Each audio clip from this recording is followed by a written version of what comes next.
All right, good afternoon. And so we left off with area. So in order to look at area, let's look at the definition to start. We have the area of a polygon or figure is the measurement of the surface covering the figure. So now this is a little different than perimeter. Perimeter is just the outside border, and now area is looking at the entire surface, so how much surface something has. So we're going to need a different set of units to describe area. So the way they do it is they base it off of an inch, or excuse me, a square inch. So if we have an inch square like this, by definition the area is going to be equal to 1 square inch. Pretty original, right? So instead of using all those words, though, mathematicians like nice and short and sweet. So instead of writing it that way, we can write it with an exponent. So if we put an exponent on the units, that is our signal that we're talking about area. So anytime you have a problem with area, you better have that exponent of 2 on the units. So now, looking at a little bit bigger example, what if we had a rectangle that was 4 centimeters by 3 centimeters? One way that we could find the area is to chop it up into little tiny squares.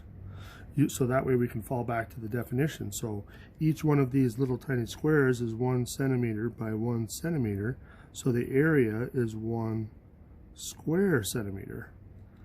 So each one of those is 1 square centimeter, so we can count them all up, which gives us 12. So we have 12 square centimeters. But instead of doing it that way, which is a lot of tediousness, we can also go through and just multiply the dimensions. So if we multiply 4 times 3, that gives us the 12.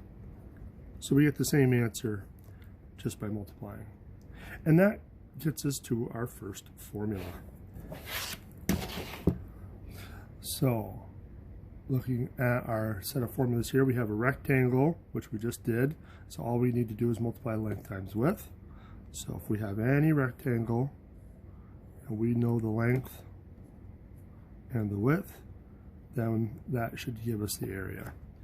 Similarly for a square, we've got all 4 sides are the same. Now technically this is a rectangle, so they have the formulas a equals s squared, but really it's based off of multiplying the length times the width. It's just that the length and the width are the same. So now you can remember it, well, it's pretty silly, but you can remember it by AS. So area equals side times side, or A equals S squared. And then if we move to the next shape, which is a parallelogram, we saw a little bit about that in 9.1 or 9.2 maybe. In this case, we need a base and a height. Now the base is easy because that's going to just be one of the sides. So we'll call this side B, but the H, which is going to be referring to the height, that is a little bit different. In order to find the height in a parallelogram, we're going to need to draw a vertical line here that forces you to have a right angle with the base. So this is the dimension that we're looking for. So if we are able to get that from a parallelogram, then the area is base times height.